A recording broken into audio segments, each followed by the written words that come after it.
welcome to the Mother Daze podcast. I am your host, Sarah Wright Olsen. And I'm Teresa Palmer.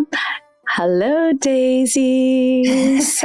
I'm so excited for our guest today. Yay, yeah. Someone I've been following forever. It is so fun when we get to have like people on that we fangirl over or that we follow along with their lives and we're like, we know you. And you don't really know us at all.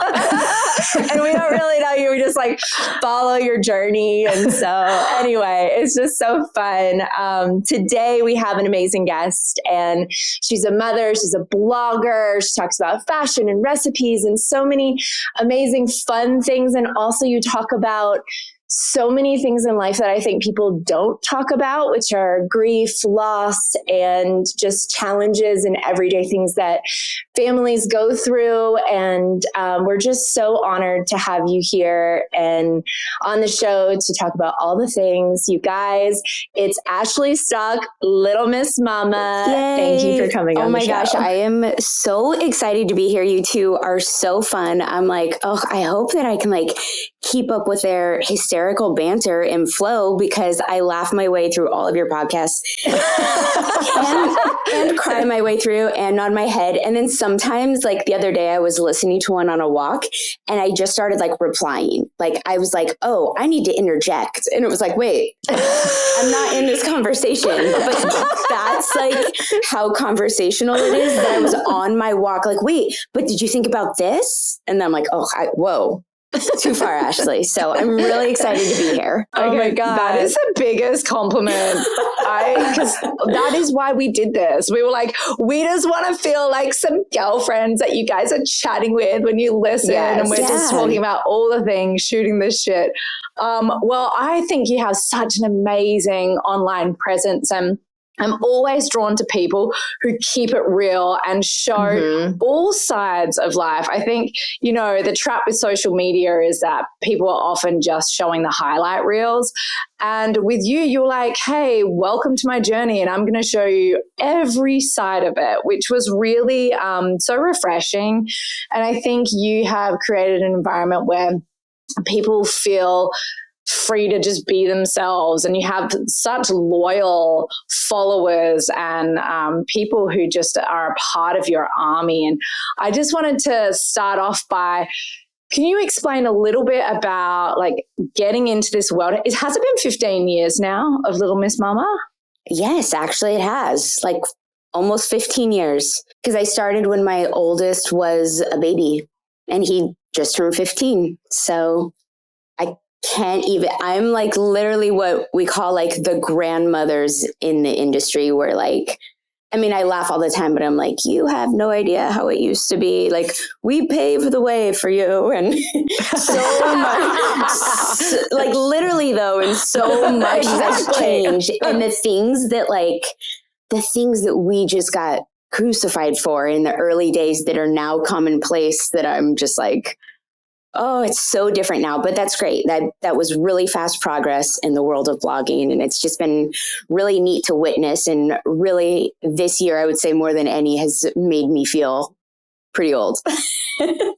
Like I've been doing this a long time. Yeah. Me too, by the way. Right? We've been talking about it. I was like, oh, I'm suddenly like really feeling my age. And then when you start noticing things where you're like, oh, I'm on the older end of the people in this like work environment or whatever. When I used to be like the little fresh new little baby. No, I'll get invited to some press event and I look around and I'm like, I guess I'm going to make friends with the executives running this event, because everyone else here is like some TikTok Gen Z superstar.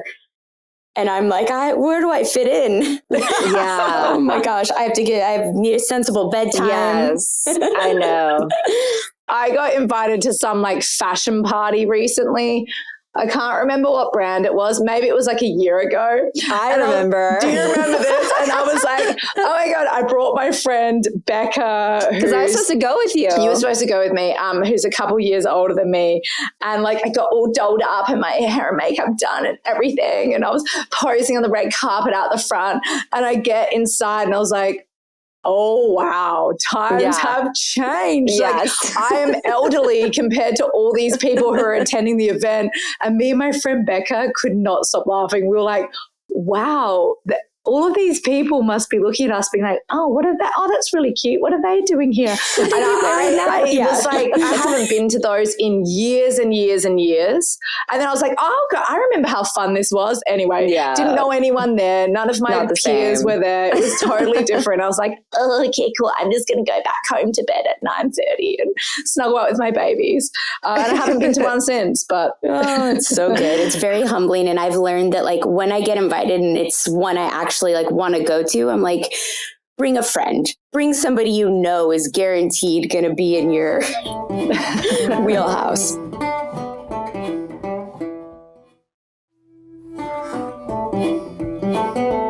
For anybody who hasn't been following along with your journey for the last 15 years, can you give us a little bit of a backstory and tell us about Little Miss Mama, about your family and just your journey and to sharing, you know, your life with everyone? Oh my gosh. Yes, of course. I'm born and raised in Southern California, and I ended up going to college at UC Santa Barbara. And while I was there, like I had a pretty idyllic, like high school experience, you know, like played sports, had my friend group, like the whole thing. It was very much like a little Disney Channel, you know, with our healthy dose of drama and typical teenage angst and stuff. And then I went to college, you know, from being just like on top of the world to just being nobody. And that was a really like bittersweet experience for me. And when I say bittersweet, I mean, I felt like I lost my identity entirely and was going to need to find myself. And it was also like so freeing to just not, I realized in so many ways, I was like putting on a performance in high school. I was being who, I mean, this was so long, we're going way back, but it kind of leads into where I am today. And I became just like really isolated, really introverted, honestly, like depressed too. That first year where you're, you know, 19 and everything is different and you're out of your home. And so it was just like a lot of soul searching in that time. And in that time, my best friend from high school unexpectedly passed away. And that was a whole different, like, come to Jesus moment from me, from previously being a pretty like avid atheist. Like I was pretty like, God has no place in my life. Like I'm really happy for everyone who does, but I got this under control. And she was an atheist as well. And when she passed away, she was just, her name is Liz, just this incredible human with so much potential. And she was going to work with kids with special needs. And she was a light that just everyone was drawn to her. And it's one of those things where it's like, oh, you know, when someone's passed away, we just remember the good stuff. Like, no, she was like just one of those humans. Yeah. And it was completely unexpected and just like complications with the flu and ended up having an infection. And she just went in for, you know, something basic and never came out. And that like rocked my world. And I just like went woof, like super inward. Right. And, very long story short, kind of that was the beginning of my faith journey. And it was a long process and it was a lot of like journal writing and finding myself and just realizing that here I was at UC Santa Barbara, the #1 party school in the nation at the time. And like, just wasn't into that and wasn't interested in dating. And so I just like, I'll take some honors classes. I'll push myself. I'll get 4 jobs. I'll stay for the summer. I didn't want to come home. I didn't keep in touch with anybody from high school, like at all, which was weird because like we were really close and I'm sure they all thought it was weird. And I just kind of reinvented and found myself in that time. And I ended up meeting my husband while I was there. He's 5 years older than me. And one of my jobs was like a janitor at the basketball gym there. So like during the summer, they would run constant camps.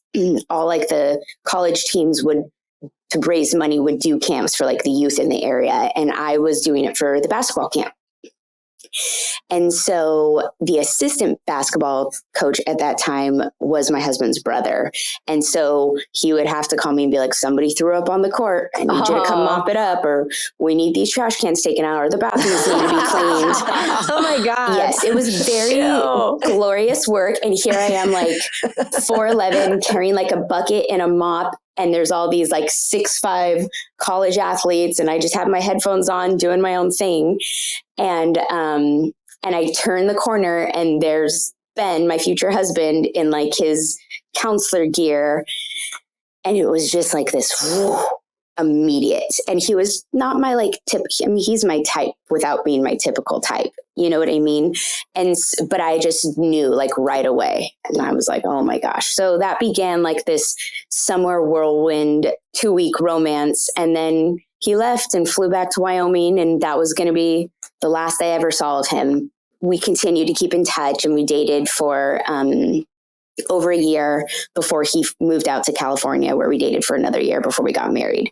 So that's that story in a nutshell. But we got married, and we're both working where we live now. We're both working hard and decide we're ready to have a baby. And I plan on, I'm working in like marketing and PR at the time.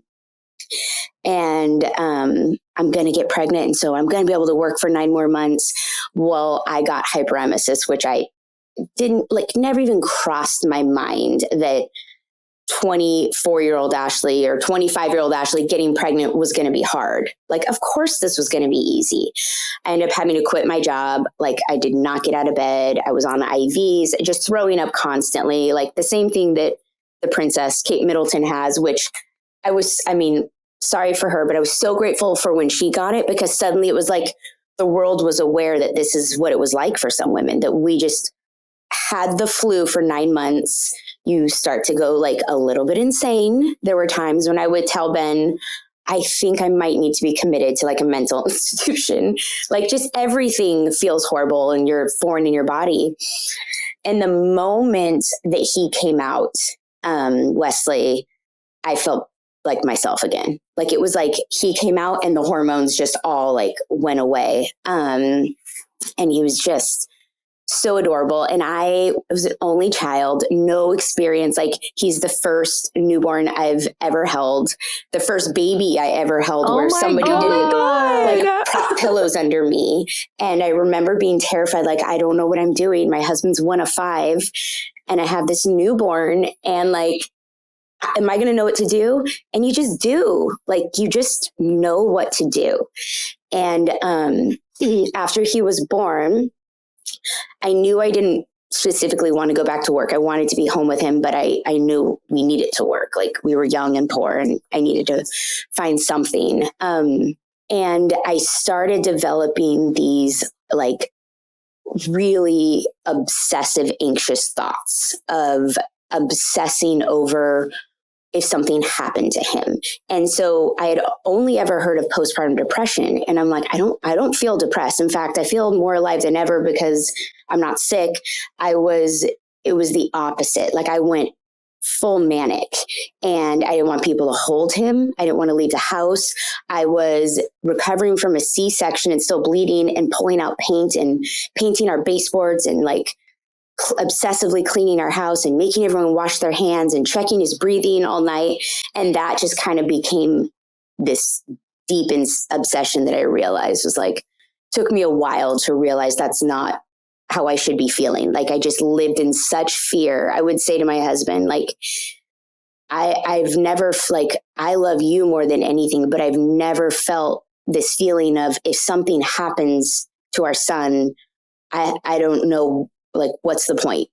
And that was terrifying to me. Like, I just remember thinking that is a really scary, vulnerable place to be, knowing that like this one little person, anything going wrong with him will ruin my whole life. And I say that because, I mean, the foreshadowing of so many things that led up to, what we ultimately experienced as a family. I can just look back and see all of those preparatory moments, So like that, what turned out to not be postpartum depression was postpartum anxiety, which is a real thing as well. And, I was bonding with my son. I was connecting with him, but I was also living in fear, and it was controlling my life. And so I didn't get on medication at that time because I didn't know any better. Wasn't asking the right questions. I wasn't advocating for myself. Like I didn't know. So luckily I kind of pulled myself out of it. And the way that I did that was I would get on my computer and I would discover back then, because we're all around the same age, I believe. Yeah. And it was Blogspot. Google had Blogspot, and it was like, people weren't out there. I mean, maybe 3 people were making money off their blog. Yeah. But this was when everyone just created like a family blog. It's like, I wasn't even on Facebook. I'd never been on MySpace. I wasn't on social media. And so I didn't start a blog. I started obsessing over people's blogs. And you would just, in your sidebar of your blog, you would have the list of all the people's blogs you read. And usually it was your whole family and then a couple of people you didn't know. And that was how we went around discovering more blogs. You would go into people's sidebar. You would read about, like, all of your family would keep a blog. That's how you would update with pictures. Oh, yeah. You would write stories like, we took Johnny to the zoo today. And then that's how you knew, right? And like my sister-in-laws would call and be like, you haven't uploaded pictures of Wesley in a while. And I would go write a blog spot. He ate his first peas. Like, oh, just so boring, but a really cool like journal. Well, eventually you would start to discover people who were doing it in a different way. And there were people sharing recipes or their favorite crafts, or there were people writing about motherhood. And I started really feeling connected to this community. It was an outlet to be creative, something that I was desperately missing. And it was an outlet to share my feelings, but it was also, you know, I, as an only child, you know, my mom, like she was a single working mom, like her experience to mine, and she was 22. I wasn't going to her and we weren't connecting over what our experiences were like. We couldn't relate. And then I had my sister-in-laws who all just seemed born for this. You know, like this was so natural and easy to them. And I kept convincing myself, like, something's wrong with me. Like, why is this hard for me? Why do I feel lonely? Why am I so obsessed with my son, but it still isn't enough for me? And I had a lot of that guilt of, why isn't this enough? And when I would start to read these other moms' blogs, some of them weren't even writing about their experience in motherhood, but they were writing about redecorating a room. And I was like, oh, that's her. That's her finding herself. And so I was connecting with that. She may not have been saying, I'm struggling with an identity outside of motherhood, but I knew that this mom putting all of her energy into gorgeous blog posts, teaching us how to wallpaper a room, that was her finding herself. And so I started feeling a little bit more brave to share about my own experience, but I wasn't as crafty and whatnot. So I just started writing kind of about motherhood. And like from a very young, I mean, I look back now and I read those because they exist on the internet forever. And some of them are fine. And some of them are so, yes, I do. So cheesy, but I get tempted sometimes to like take it down. Oh, me too. I cringe at my old stuff. Right? Like if someone goes into the archives and they really want to. Don't take it down. I won't. But boy, is it tempting. My very first blog post ever. Oh my gosh, this is just, I took a Canon PowerShot. Do you guys remember? Or SureShot, those like little cameras. And I was like, this is what the people want. I went through and I grabbed all the pillows from my home, my decorative pillows. How do I get a good shot of my decorative pillows? I know, I'll drag them out to my backyard and I'll lay them out in a grid on my grass. And then I'll stand on my picnic table and take like an aerial shot, because that'll be a good view to show people how great my pillow collection is. And that was my very first post. Sadly, when Blogspot migrated over to Google, some of those disappeared because I need to be able to pull that up just as like, oh, look how far we have come, you know, just, but that's what it was safe to do. This is what people want. I know what people want, and they want to see photos of my pillows laid out on my grass from my couch.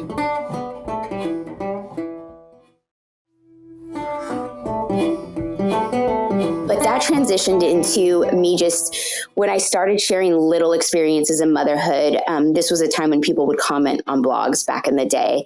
And it was like this on accident community started to build. And it was so validating for me. And it made me feel like I was a better mom. And it made me feel like I can do this and that it is meant to be hard.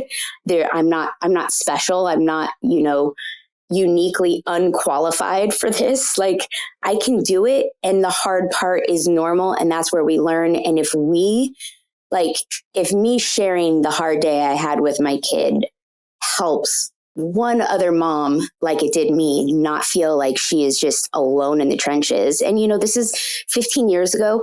People were not talking. There were some of us talking, but most people were not talking about how hard it was, or most people were very much in that Pinterest mom era of like, I got it all together. And I played the Pinterest mom era game. I still do. And I love it because I love to romanticize life and I love to make it pretty. But you have to show that there's another side to that, and that was what I was trying to do. I was trying to do all of the on trend, fun, I'm still young and being creative and discovering myself. But also I didn't sleep last night and my kid had a meltdown. And now I'm having to learn all about speech therapy and sensory processing and dealing with my own mental health so that I can be stronger for my kids and all of the real life stuff that went in it. So I tried starting to share about that. And I would say that was when I started to reach more people, was when I was a little bit more open with my own struggles. I try not to just make it like, this is the grossest word ever, but my therapist explained it to me as trauma porn, where you just these are all the bad things that happened to me. And now I'm just going to attract all the people who just want to hear bad news. When something hard happens to you and it happens in the public, those people come out. But so do so many other amazing people who just have softened hearts. But then there are some people just like ambulance chasing, but they're trauma chasers. And so, the ones who stare at the car crashes as they drive by. Yes. I want to say I'm opening a window, I'm giving you a view, but it's not so that your jaw can drop. It's so that you can then listen to what I'm going to say after, so that we can live and grow from this. I'm sharing this with a purpose, not just as a sideshow, and that's been kind of a tough balance to find and to navigate, especially as our trials have increased. And then how long after this did you have your second son? So my oldest they're 3 years and 3 days apart. Oh, cute. Yeah, which I wanted them 2 years apart. And thank goodness God was like, oh, you think you do, you do not. And same with me. I wanted mine 2 years apart. But are you grateful that it didn't work out the way that you wanted? Yeah, I didn't. I had a loss in between. I had Bodhi and I was like, I'm ready when he was 8 months old. I was ready to go again. And then it just didn't happen. I had a loss and then it just didn't happen. And then finally it happened. And they're 2 years, 9 months apart. And I'm always I found the sweet spot. Oh my God, that's amazing.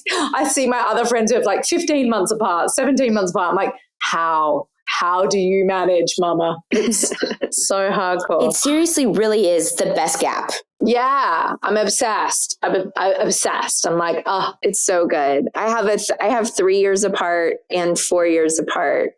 And then somebody said to me wow, you really spread them out. And it was the first time that I ever thought, sometimes you don't have a choice. Sometimes that happens because you have losses and why did you choose that? And I'm like, well, I didn't choose that, and so I didn't go buy them at the store. Right. yeah. That's true.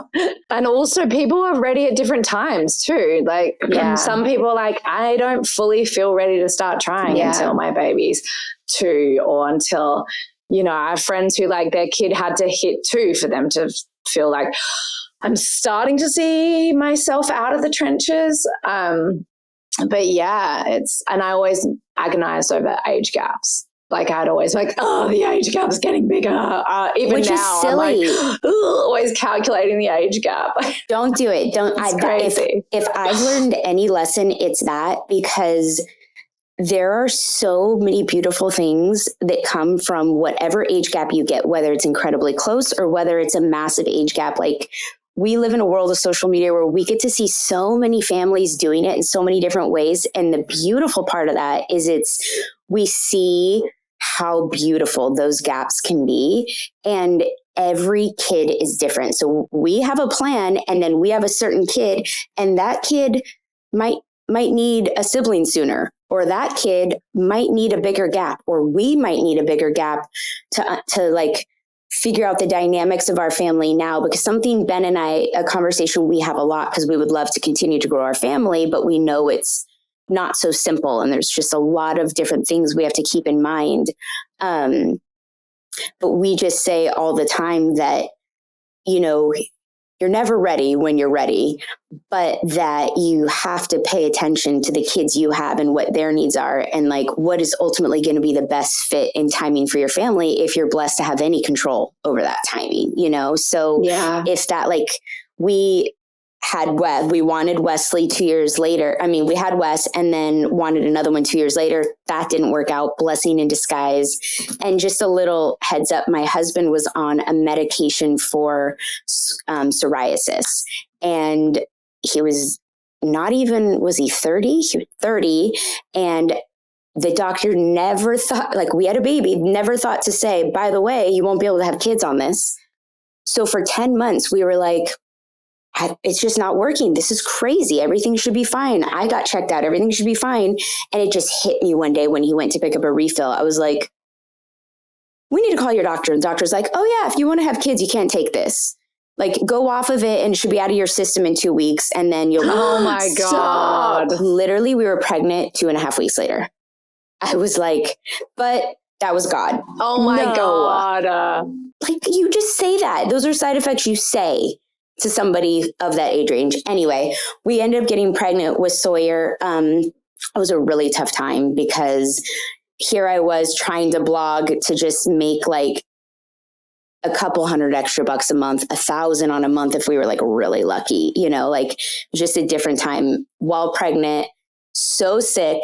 And then my oldest at that time was having he was having speech delays and a lot of sensory processing. So I was taking him in and out of all of these treatments and services 5 days a week. Like, we would drive, we would have it in our home, and it was a lot. And my husband was working full time to make ends meet. And I remember just having kind of a breaking point one day and going online and like, I have to find the best child psychologist in our area. Like, I'm unequipped. What do I do? He had sleep apnea, so he wasn't sleeping. So then he was tantruming all day, and he was nonverbal, and he was rejecting food.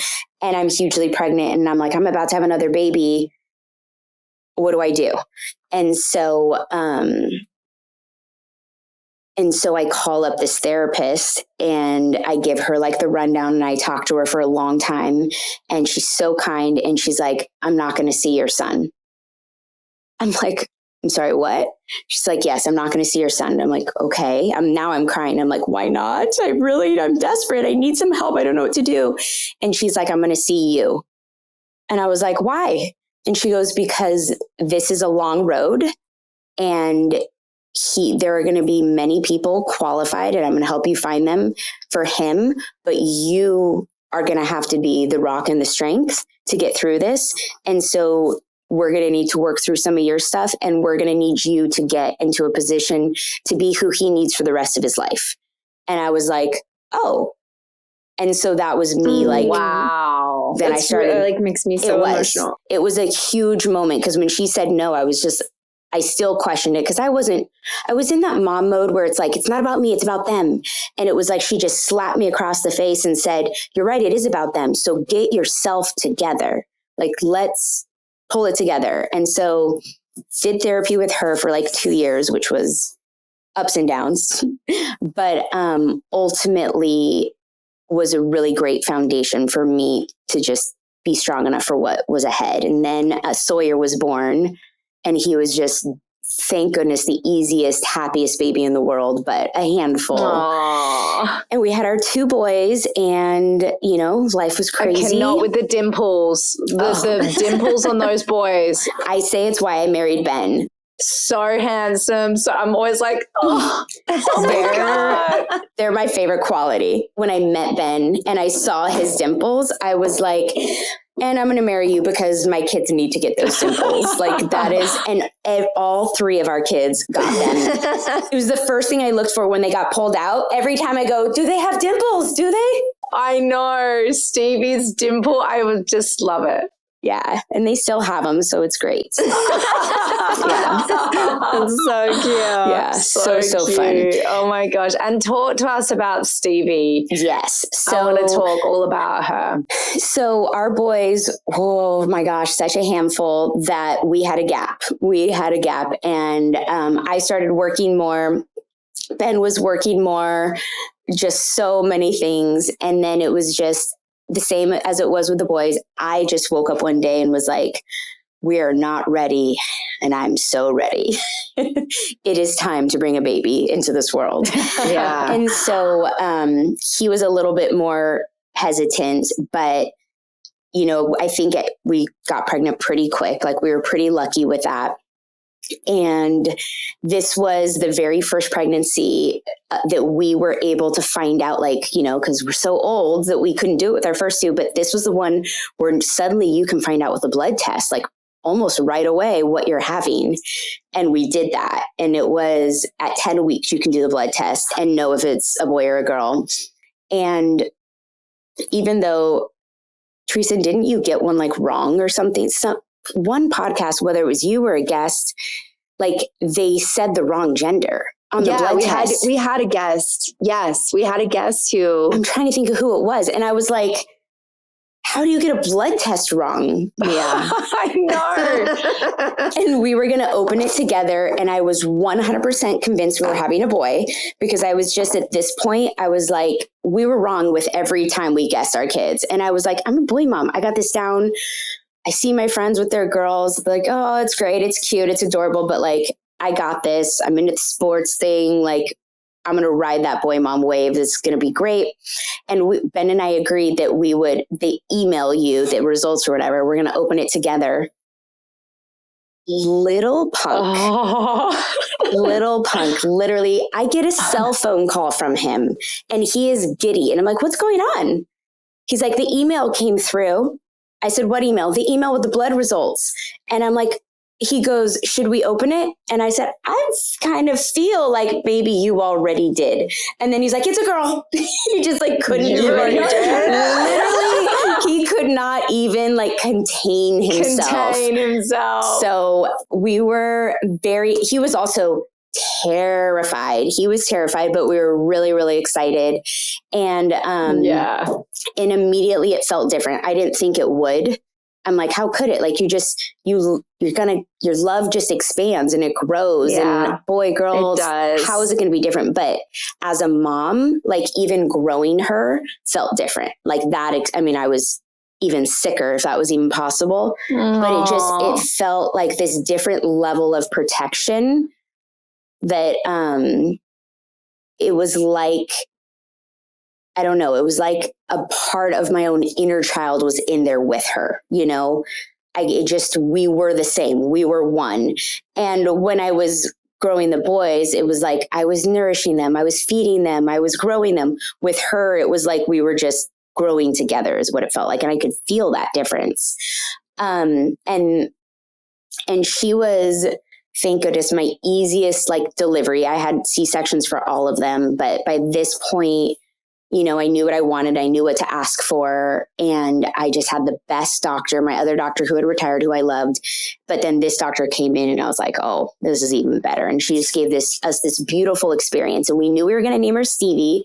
And everyone thinks it's from Stevie Nicks, which I adore Stevie Nicks. I love Stevie Nicks, but it's actually really less like romantic. And the only time I wasn't throwing up when I was pregnant was when I was in the bath and I would watch Schitt's Creek on repeat. And one of the main characters on the show Schitt's Creek, her name is Stevie. And her character is just like this. Oh, yeah, I love that. Bratty, bitchy, snarky tomboy who's amazing. And I'm just like, I love that name. Yes. And when I said it to Ben, I was like, he's not going to like it. And he loved it. And it was the first name that we both got like really excited about. And it was just going to be her name. So we know her name is Stevie. I know, right? And literally we like the music that's playing, because music plays when you get a C-section.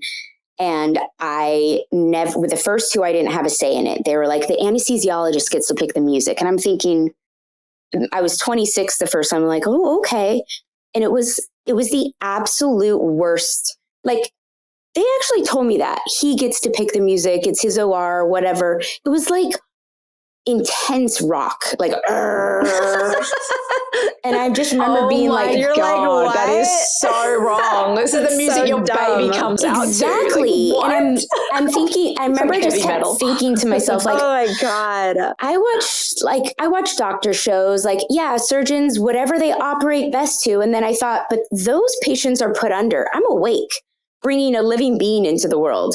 So the next time, when it was my second, they were like, how are you with this music? And I was like, oh yeah, that sounds great. It was like Jack Johnson. I was like, at least we have the same taste. Like, fine. The third time around, perfect. I was like, peaceful, yes, soft rock. Here it comes. The third time around, here's my playlist. literally. I was like, hey, can we please, like, here are some of the, they're like, we do Pandora, so just tell us what type of music. And I was like, I like Billy Joel, Stevie Nicks. I like old, mellow, James Taylor, that type of stuff. And so that was the station that they played. Love it. And I don't remember a single song that played. I just remember, and we have it on video, that she gets pulled out and she gets set on my chest. And I'm just like looking at her, and it's immediately different than it was with the boys. Like, not better, not worse, just a different soul connection. And I'm just like looking at my daughter, and I'm immediately thinking of like all the things that I'm going to have to teach her, and that I want to teach her, and that I want for her. And all of a sudden I hear my mom and my best friend crying, and I look over and they're like, listen to the radio. And Landslide was playing. Oh, no way. And it was just like Stevie Nicks' Landslide, like the most famous song ever, is the song as I'm holding her. And it was just like, you could feel God in that room. And those are moments that were profound to me in the time. But, you know, for those listening who don't know, my daughter passed away at 3 years old from a really rare brain tumor. And so all of these little stories I tell about her are things that in hindsight just 100% confirmed to my heart that like, this was her purpose. Like, as much as I don't want to accept that, I believe that even her and her little heart and soul knew when she got here, she knew it was for a limited time. And I can look back and see all the things that just the choices that even she made, or the things she ignored, or the way she went about certain things, or how certain things played out, were her little ways of being like, I don't know. I'm highly intelligent, but I don't need to waste my time on potty training. Like, she just was like, I'm just not going to do it. Like, yes. It's no discussion. I'm not going to do it. Little things that just, thank you that I didn't agonize or spend time over all of that, because what a waste it would have been, and the time it would have robbed from us, you know? And I can see that part of her soul knew, like, even when she was sick and it was like towards the end and we were falling apart, and, you know, she of course knew she wasn't feeling well. She felt terrible, and she was just still exactly herself. You know, to her, it was like, this is who I came here to be, and this is who I'm going to be from the beginning until the very end. And so the way that she was brought into the world is very, very similar to the way that she left the world. And I'm sure we'll get to that in a little bit. But that has sort of, those are my kids. And I'm still learning how to answer when people say, oh, how many kids do you have? it's like it's the first thing you think. I mean, at least it was for me. And I've heard a lot of other, moms who have suffered loss say the same thing of like, how do you answer that question? And do you adjust it based on who's asking you or the timing or just, and, I'm guilty of answering it like numerous different ways, but ultimately I say like, yeah, I have 3 kids. She made such an impact on so many people. She did. And that is, I talk a lot, like not to be repetitive, but this is a new audience. And I'm sure that a lot of people that listen to your podcast aren't necessarily familiar with her story. But for those who are, they hear me say all the time that I am a firm believer in finding purpose in the pain. And for me, that's the entire point. And I respect and I recognize that so many people don't feel that way. And my own pain and my own rock bottom have made me just have complete respect for how everyone chooses to process their own grief, because that's how they're surviving. So much of how we are choosing to process our grief, whether it's right or wrong, is really just a matter of survival. And some people need to be angry for a while in order to survive. And anger was never one of the places I went to. I feel very blessed for that. And it doesn't make me better than somebody else. It's just that the anger is what would have killed me. Like I wouldn't have been able to survive the anger. My husband went through a lot of anger. I went through this desperation to create meaning and to find purpose. And that was really beautiful.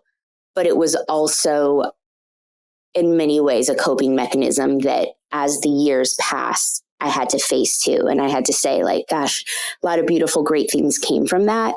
But in a lot of ways, it was a way to protect yourself from like the really crummy parts that you just needed to feel, Yeah. And I think, I'm sure because it was so fast moving, like that's like arresting as well. That's just completely 1 minute, everything feels fine and looks fine and you're living your life with your family. And then suddenly you get this news, and then the pivot of that, I'm sure every time slowed down, but it also sped up. Like, what was that experience like for you? Well, we were living in an alternate reality, and a big part of our experience that again is different than the vast majority is that when we got Stevie's diagnosis, we were in the peak of the pandemic. That's right. So what we had started to see signs of like speech delay, like she was perfectly on track. And then one day she just wasn't progressing with her speech anymore. And then her fine motor skills started to go backwards.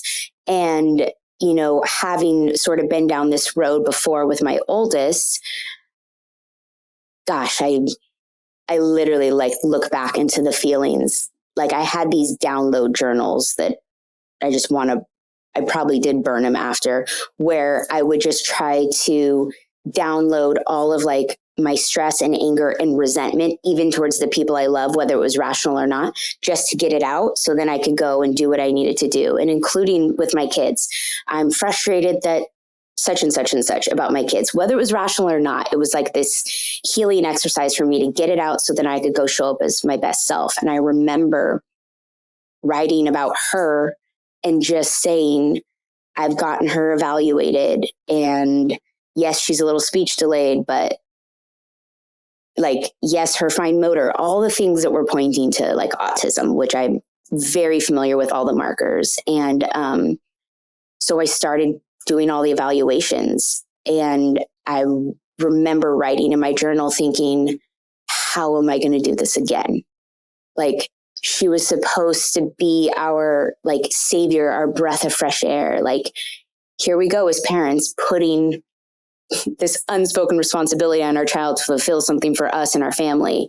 Yeah. But in my mind, like everything I had dreamed for her, and now it was going to be a fight. Like it was going to be hard, and I was going to have to do speech therapy and food therapy, and occupational therapy and sensory stuff. Like, am I really going to go down this road again? And that was a really hard time on our marriage, because it can be very divisive when one person's home all day in the thick of it, and then the other's crunching at work, and then you get home and how do you connect? And I'm already depleted. And we had just come out of that, we had just kind of found our rhythm of what we called the dark ages of surviving those really tough days of parenthood and all the therapists in our home. And I just kept thinking, really, God, you're going to make me do it again. And our poor kid in the middle, like, okay, I'll do anything for her. And so that was all happening. And then the pandemic hit, like literally in the middle of all that testing that we were having done for her. Oh, and the pandemic hit and we were all home. And honestly, it was like, it was hectic. And we were this wasn't like the pandemic where we were all like, let's all go get an Airbnb. This is the pandemic when like Airbnbs were closed. You were not even talking to your neighbors. We all thought we were dying. Everything was closed. Shut down. We had a scheduled set time to go to the grocery store, and you wore and literally we didn't know if we were going to die. Like, I remember being scared, like parks were closed. And so I had my kids home, and my best friend, who was also like our nanny and worked for me part-time, she had been there every day at my house, her and her boyfriend. So they kind of quarantined with us as well. And I would be like, okay, we're going to divide and conquer because I have to do homeschool with the boys. And I need your help with Stevie. And we just kind of became this little pod, and it was working. And, we were trying to have little water days in the backyard and do all the normal things you do with your kids to try to distract them. And as we were doing that, like her motor functions continued to decline, but all the doctor's offices were closed. We had been on a waiting list for a neurologist at Children's Hospital for 2 months, and we would get a call, like we called every day, like, just put us to the front. And, again, because we're not, I'm thinking some sort of deficiency. What a brain tumor was the furthest thing. I'm thinking some sort of learning disability or something with fine motor, like does she need glasses? Like, I'm going every other place. I did not even think to go there. And we wake up one day and we set up like a blow up pool in the backyard for her to play with her brothers. And she just was a different kid, like overnight. And she wanted to be held all the time. And she was crying, and her walking was really off, and she was really flustered. And Easter was the next day, and it was Saturday night.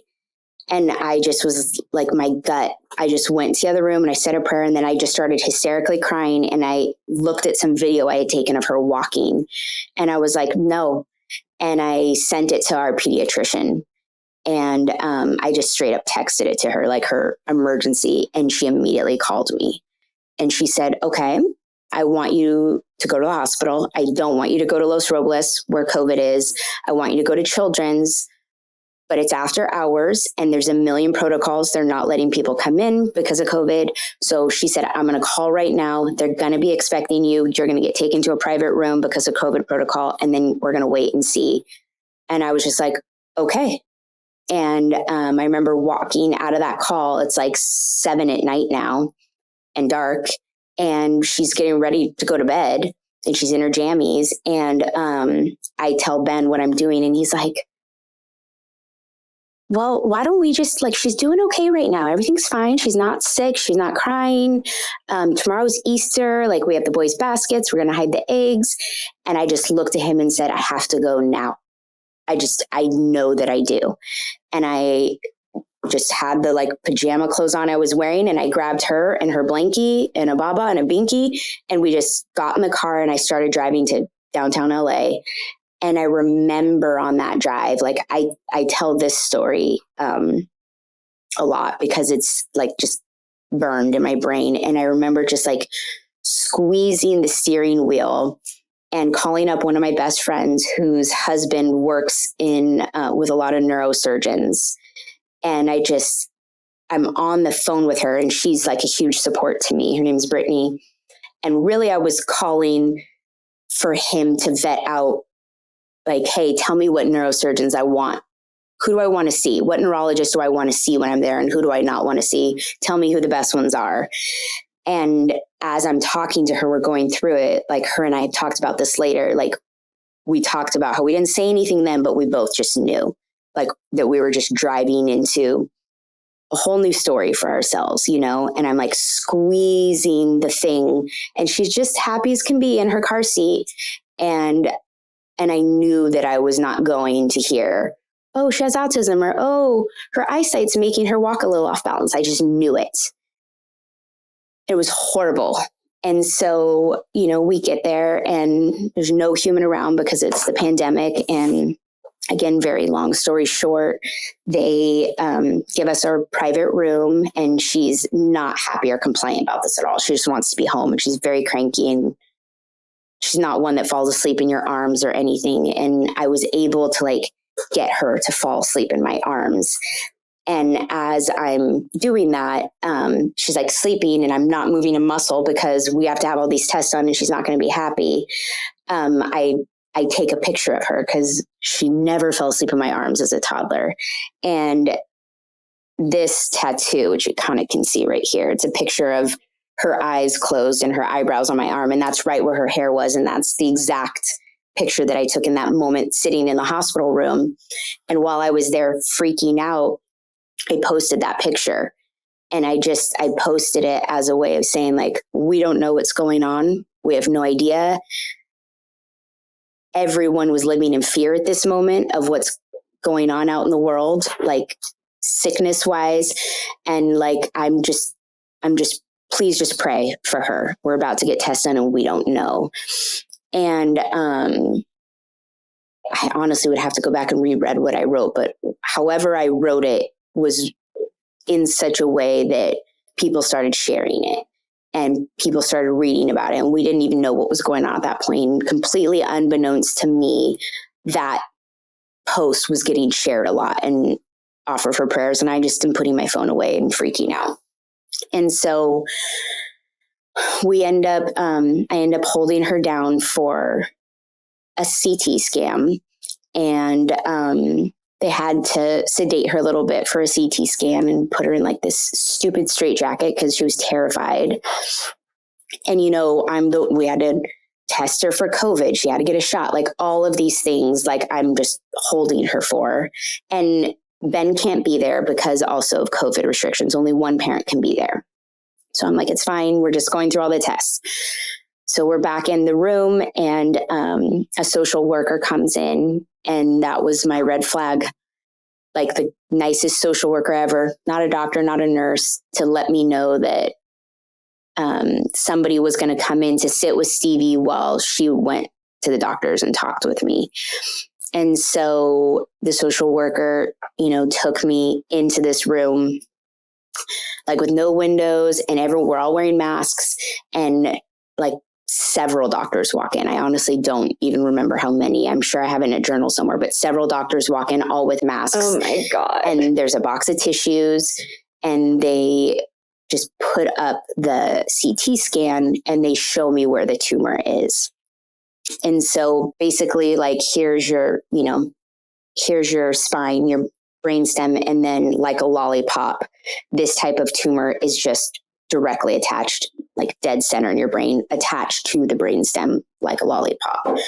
And I'm like, okay, so she has a brain tumor. And they're like, and, you know, we still have to find out if it's cancerous, but most likely these type are.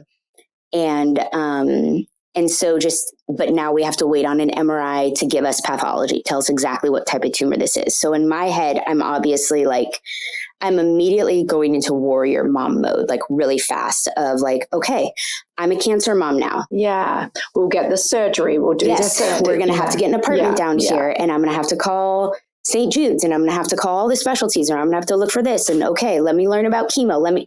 That's immediately where I just start going a million miles an hour in my head. And, but that's not how any of them are acting. Right. And so now it's just a waiting game. So now I have to walk out of there and call Ben and tell him that our daughter has a really large brain tumor that doesn't have a name yet, and that it's most likely cancerous, and that before they can tell us what we're going to do about it, she has to have an MRI, but it's Easter and nobody is here. So we're backed up on MRIs because of the pandemic. And telling the person you love, like, the worst news you could ever tell them, and then not have them be there, was like living it just over and over and over again. And so we were told we were going to be admitted, and we got admitted, and we went up to our floor, and I exited, and it's just the pediatric cancer wing. And it was just like,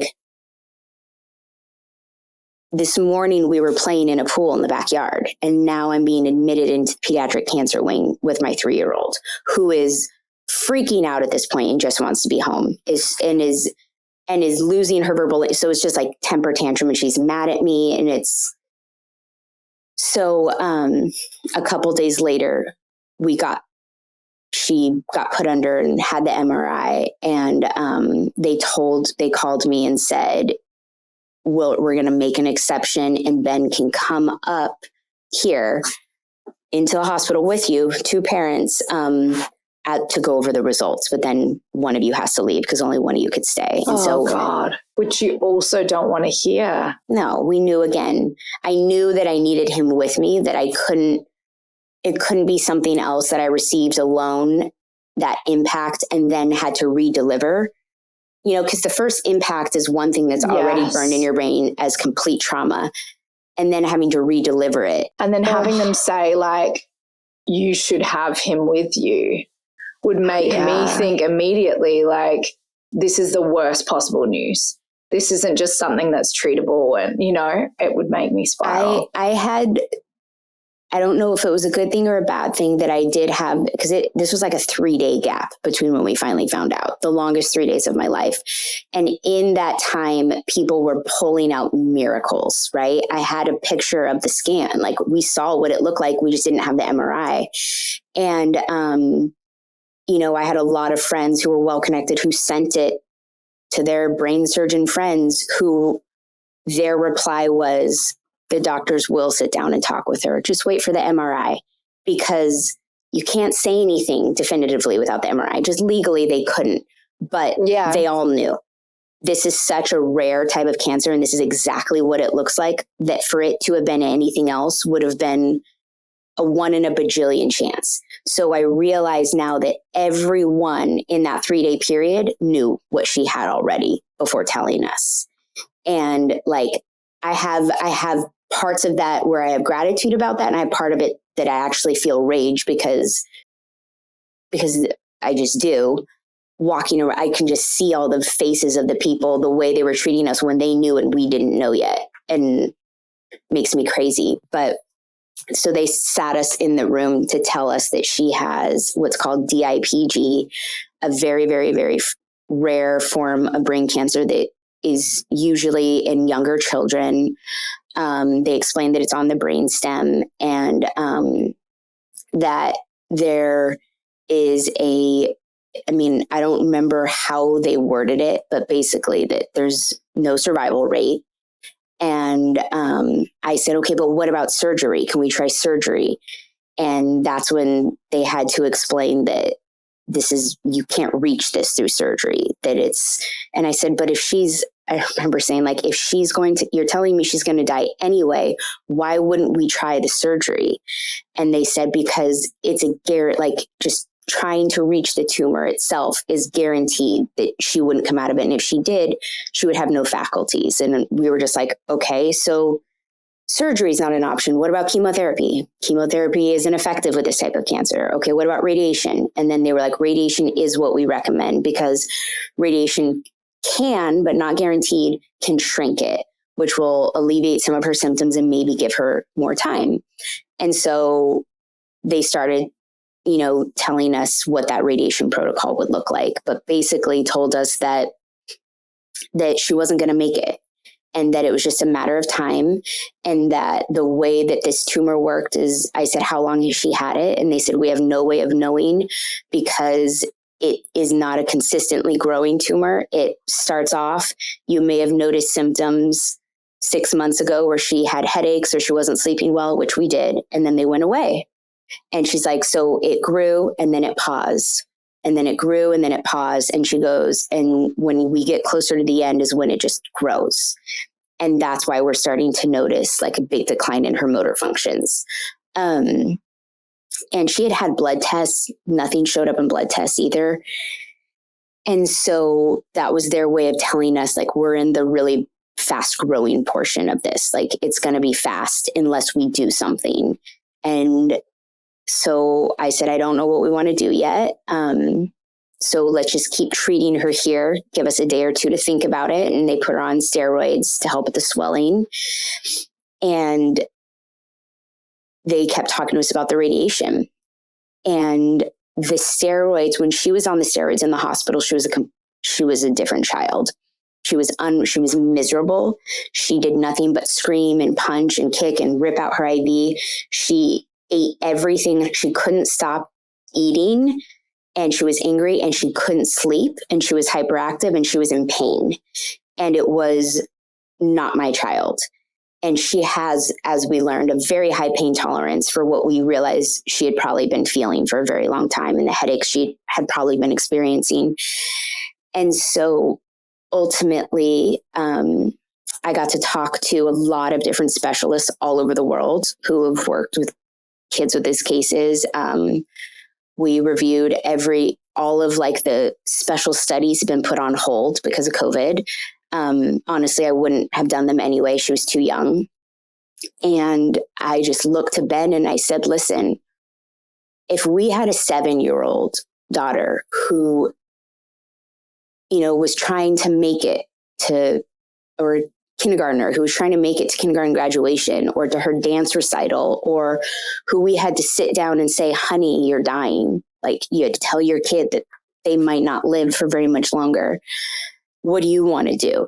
Like, how can you help us make this choice? And I said, but look at her. She doesn't know she's dying. And if she does, it's in some other spiritual way far behind us. She's just a kid who wants to be home with her brothers, playing with her toys, sleeping in her own bed, and cuddling with her puppies. That's what she knows. So if we do radiation, we are living at the hospital. She has to be put under, because she's not going to lay still, every single time. So every couple days, we put her under for radiation treatment. She's not going to feel well after. And she would have to stay on the steroids, which are making her blow up like a balloon and be angry and uncomfortable. And this is to prolong her suffering a little bit longer. I said, like, this selfish part of me wants, but everything in my stomach, in my gut is just saying, like, miracles can still happen, but this isn't a medical miracle. Our little girl has to have a miraculous end of her life, and we need to bring her home and let her be a little girl. And so we told the doctors that. And our nurse, who he was so incredible, and there are things they're not supposed to say to you. And him and then the main nurse on that floor came in after the doctors left when I told them. And they both just started crying. And of course I'm crying. And I'm like, what did I do? Did I just make like the biggest mistake of my life? Like, am I giving up on her? Like, is this a lack of faith? But my gut is telling me this was the right choice. And they just both hugged me and they said, they were like, we see everything in here. And we know how badly you want to fight for her. But we also, because we see everything in here, we also see the parents putting their kids through so much with good intentions. But there are some cases where it's not going to work and it's not what's best and the kid needs to live. And when you made this decision, all of us nurses walked out and cried, and we know how hard that choice was for you to make. But we think you made the right choice. And I am just eternally grateful to them kind of validating that for me and giving me that insurance, because I could spend the rest of my life questioning that about myself. Like if that was the wrong move, if I wasn't brave enough to do the hard thing, but I think that what I did was hard, but I could have second guessed that. And so hearing them say that was what I needed to be strong enough in that decision and know that it was right for her. And so I told them no more steroids, that we spoke with the palliative care team, which is just kind of the end of life team that helps you make her more comfortable. And I said, I understand that the steroids are helping with the swelling, which decreases the pain, but all the side effects are not worth it. And my daughter's not going to live, so my daughter can be on pain meds.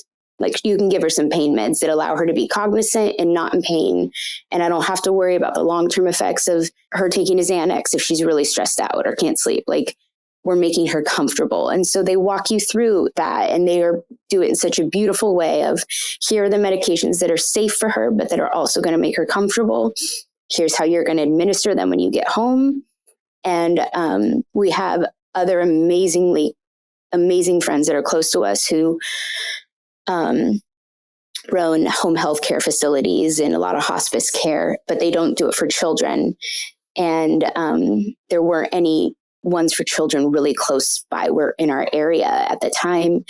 And so they made some phone calls to us, and they found a place that doesn't work with children, but where they personally knew incredible nurses that would be a good fit for our family. And so we hired them, and these 2 nurses came in to help us with everything. And I was honestly not excited about this. Like, I just did not want to grieve with strangers in my home.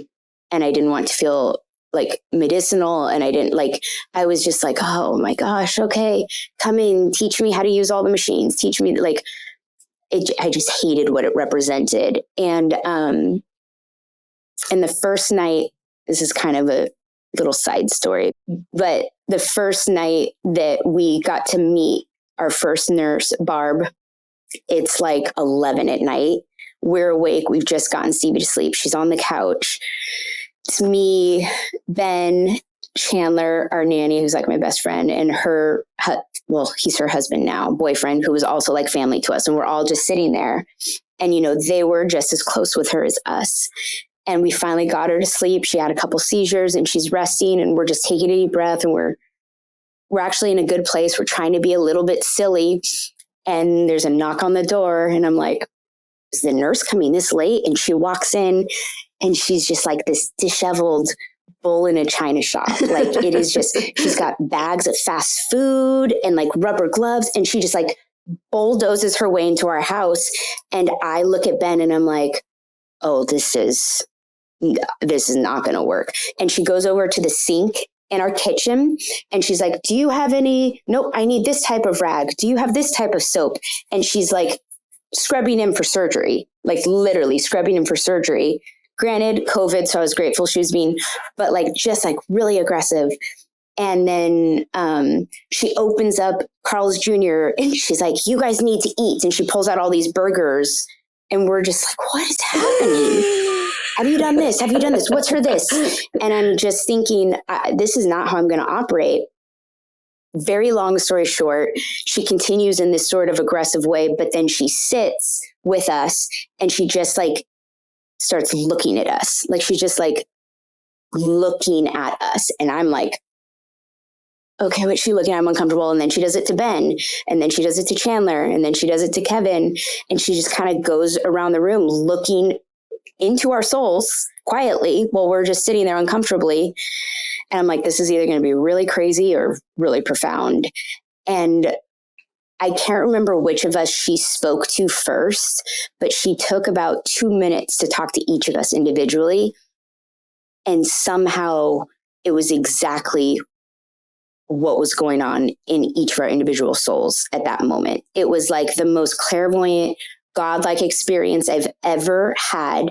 And she disarmed each one of us individually in that moment, and saw us and saw our pain and saw what was unique about what each of us was feeling in that moment, including my nanny and her boyfriend, who like She just nailed them perfectly.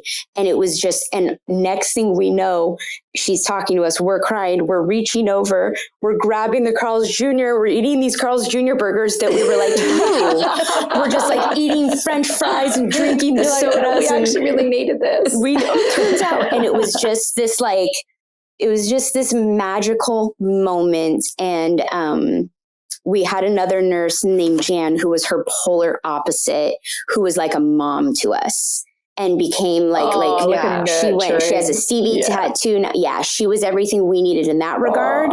And Barb was everything we needed spiritually. Barb was 100% like clairvoyant. Like and when she saw how open we were to that, that wasn't part of her job. I'm sure they wouldn't have been excited to hear her talking about the angels in the room, but we were there and we were ready for it. And she saw things and she didn't hesitate to tell us. And that the comfort that brought to me.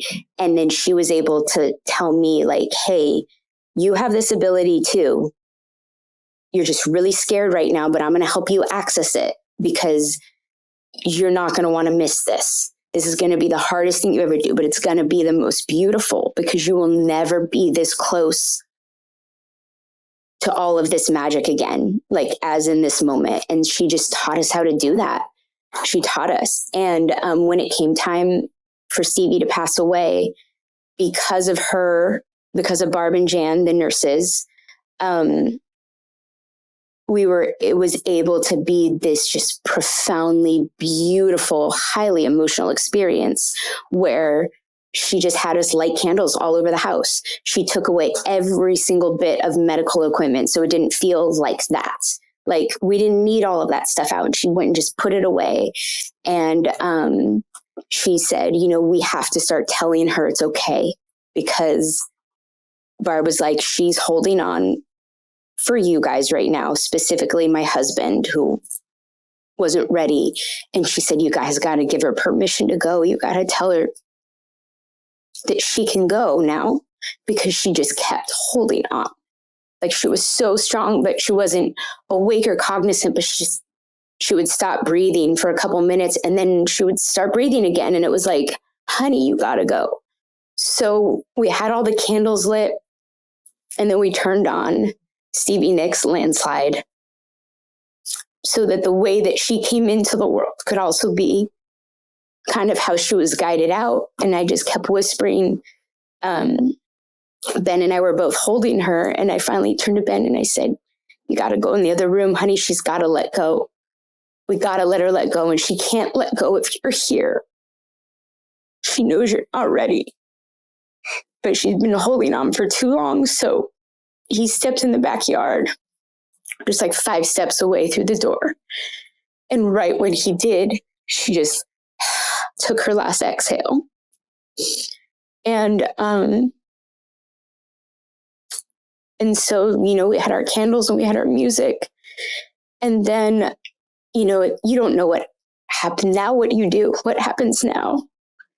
And so Barb and Jan got to explain to us that we had some choices, and that the mortuary could bathe her and get her ready, or we could, and that was up to us. And we said we wanted to give her a bath, and we wanted to get her ready because it was different than an adult. She was just a little kid. So we gave her one last bath, changed her diaper. Her hair at that point, she had really, really curly hair. And she was sleeping on the back lot, and she had such bad headaches that I couldn't brush her hair. And so her hair was adorable and crazy. And then there's a giant mat back here that was breaking my heart, but we couldn't get through it. And I just had this feeling like I tried brushing it out, and that was uncomfortable, brushing it out after she passed away. So I just got this feeling of like, I can't say goodbye to her, bury her with like leaving that, like just leaving it just wasn't right. So I gave her a little haircut. I gave her this little bob, and I saved, the big knotted piece I saved. And oh my gosh, it was her first haircut. And it was so adorable. Just this little chin bob. And I just put her in this cute little white dress. And then we just laid her in our bed. We got to lay with her for a while, which, like, full truth, I hated every second of that.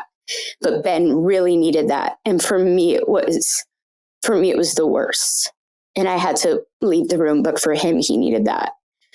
And then when they arrived to pick her up, our nurses were amazing again and said, listen, what they normally do is they come in, and protocol is they come in and they bring the stretcher and transfer her, and then they wheel her out. And she said, but this is your daughter. You get to tell them, no, they can't come into the house. You can decide if you want to carry her out or if you want them to come in. And I was like, oh no, they're not coming in here with the stretcher, paramedic, like, it's not happening. There's no bag happening, none of that. And, it just seemed like the normal thing that Ben would be the one to carry her out. And I just looked at him when he was holding her, and I didn't say anything. I just shook my head, and I took her and I said, I carried her in. I have to carry her out.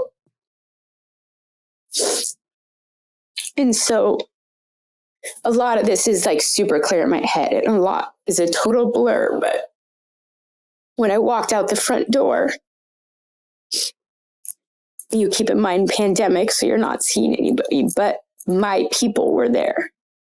And our nurse had them lined up on each side so that nobody trying to walk by our house could see, forming a pathway to the car where we were taking her. And it was, my mom, my aunt,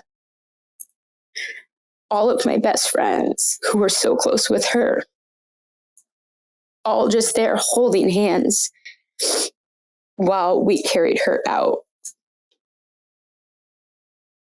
And that was God was there. It was the worst of all the moments. That was one of the worst, was handing her over. And as soon as I did, I just collapsed and let myself break. And that was the beginning. That was the beginning of our new reality. Our kids weren't there for that, which we've had mixed feelings about, but we did not want them to see her like that. And we didn't know what state we were going to be in. And they were already losing too much. They didn't need to be afraid. And, our oldest has since talked to us about how he feels guilty that he wasn't there. And we had to apologize to him, but also explain to him that I don't think we would do it differently. So immediately I needed them home.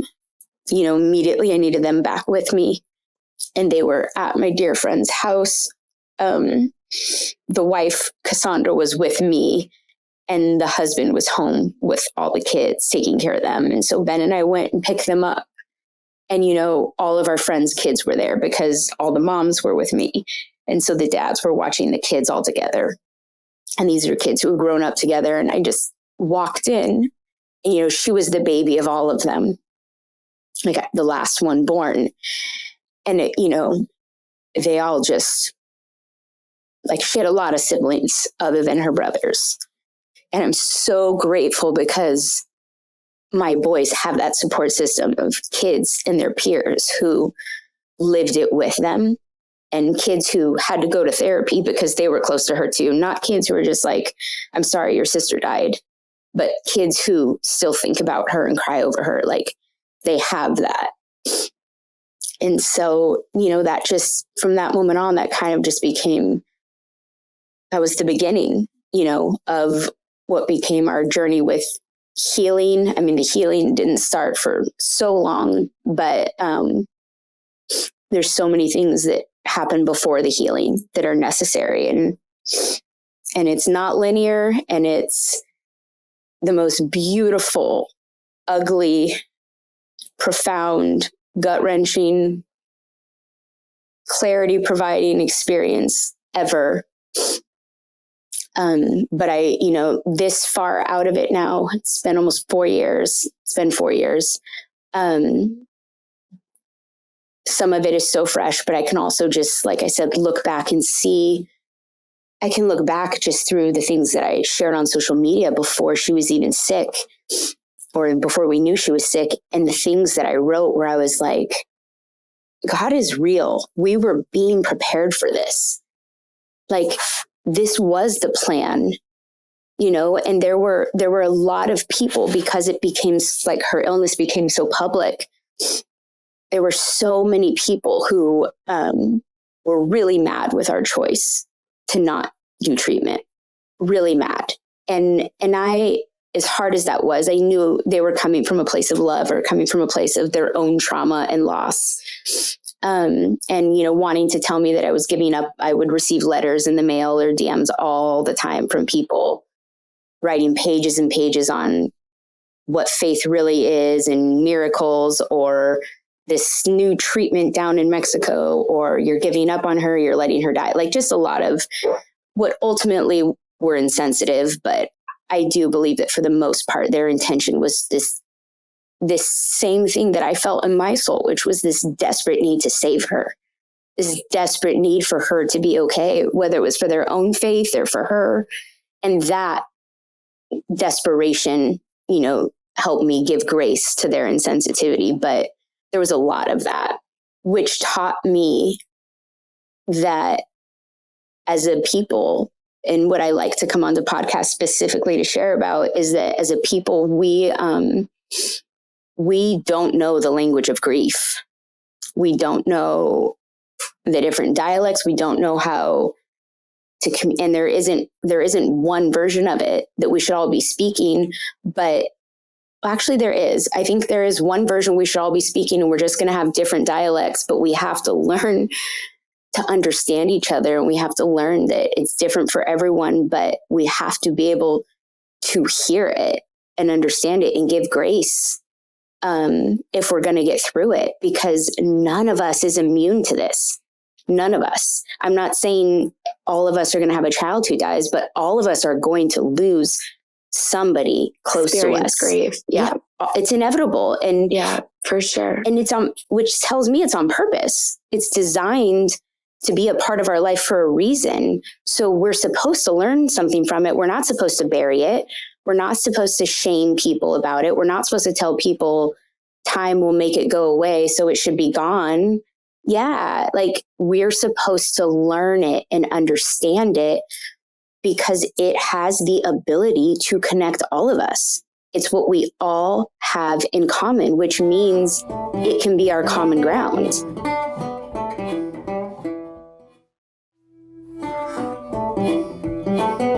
Life hits you in a very different way when you experience grief.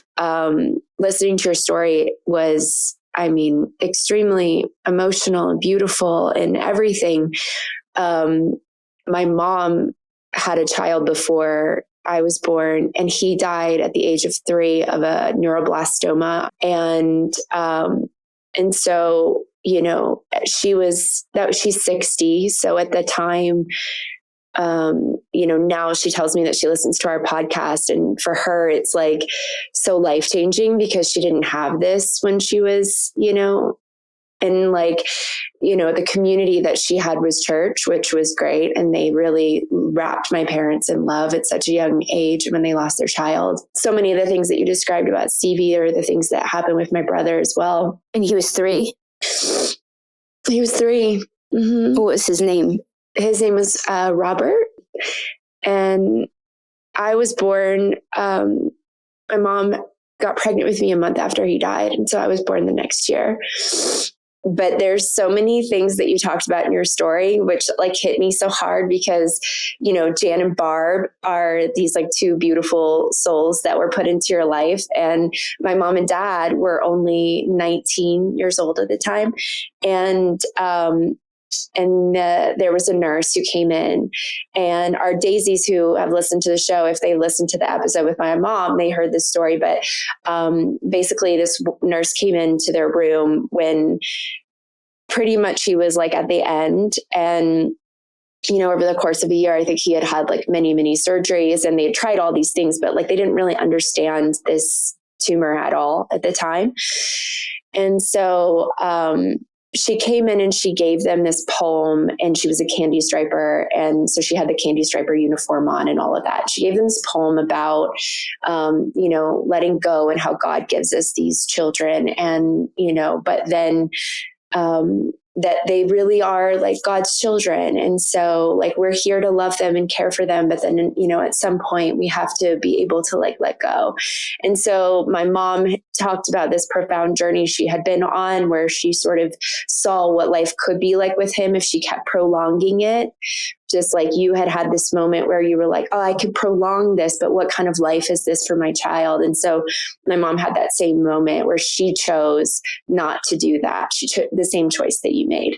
And it was because of this woman that came in. And so my parents ran out to be like, you know, hey, where did the candy striper go? We just wanted to say thank you, because it really like was so impactful. And then their room was across from the nurse's station. And the nurses were like, there's no candy striper here. Like, what do you mean? And they were like, no, there was this woman that came in and she was wearing the candy striper uniform. And they were like, we've been across from your room for, you know, this whole like hour. There's been no one that's come in or out of your room. And they were like, she was, you know, looked like this and she was this tall. And they were like, we don't have candy stripers on this day. They're not even allowed. Like, they're visitors, you know, whatever. They were like volunteers. And so my parents were like, oh my God, it was an angel. And it was for them to make this choice in this moment to like, let go. And then he died. And I think it's so beautiful that you share this story, because, you know, I think there's so many people that go through this and they feel completely alone in any form of grief. And for my parents, they felt that way. And, you know, it's so, I think, beautiful, empowering and loving and comforting for you, who has this like social platform and, you know, blog, and you've shared your life, but it's so generous of you to share all of this that you've gone through. And I just like, I feel so honored just to hear your story, because I know that this is going to touch so many people, and I know it already has. So anyway, thank you so much. One of the things that's so hard is, I'll share something about Stevie or just grief in general, and then all the comments that start to come through that I'm so grateful for, but it's also just like this reality check of how many people are navigating this. And, you know, there's a million different types of grief. And I do believe that all grief is valid, in that we also need to start as a people giving ourselves permission to grieve things that aren't necessarily like loss of a loved one. Like, you can grieve the life you imagined for yourself. Like, maybe you imagined your life playing out a certain way and it's not what happened. You can grieve the loss of a friendship. You can grieve the loss of a job, loss of an opportunity, loss of part of who you are. Like, grief looks like life just not playing out how you imagined. And that's a big loss. But when I share specifically about like loss of a loved one, the number of comments of people right in the thick of this right now, in this moment, you know, the people pushing the cart past you in the grocery store, the people, like, there are so many people hurting. And so when you tell the story of your parents, and I think about how many times people have said, I went through exactly what you went through 20 years ago. Gosh, I wish I would have had social media. Gosh, I wish I would have known that I wasn't alone in this. Gosh, I wish people were talking about it. Yeah. And so that's kind of where, you know, it's kind of a two-part thing where, number one, I'm just desperate for her to live on, not just in me, but in others, and in a positive way, because so many people, you know, have reached out and said that they're more gentle in their parenting, or they're more patient because they see how precious life is after Stevie's story. Or there are, or people who see the way that we're not giving up and that we're still trying to find the joy. And so they're going to commit to that too. And that means that we keep sharing about her, and that's her legacy. Her legacy is to continue to give people hope. But it's also a really hard balance of, you never want to move on ever. Like, if it were up to me, and if I didn't have kids or family or anyone who counted on me, I would have been perfectly fine just staying stuck in my sadness, because that was when I felt the closest to her, and the more you start to heal, the more that something lies to you and tells you that then you're going to lose them. Like, you won't feel them anymore. And that's a lie. Like, that's a complete lie. Like, I'm going to be able to access her spirit more when I can do more of this healing. And so that's kind of where I'm at today. I'm just in this place of a lot of confusion and soul searching on how do I continue my healing journey? How do I continue to do the work that is really important, that's part of her legacy and helping other people? But how do I also not use that as an excuse to delay my own progress forward? You know what I mean? Does that make sense? Like, how do I?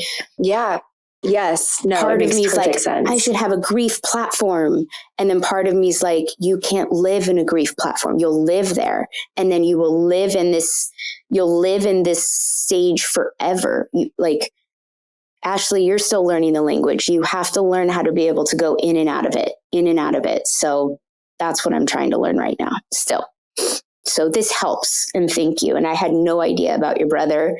And I just feel like I want to just talk with your mom all day and hear about I know, because we're trying to have another baby. And we don't know if it's in the cards, and we're doing it with a surrogate.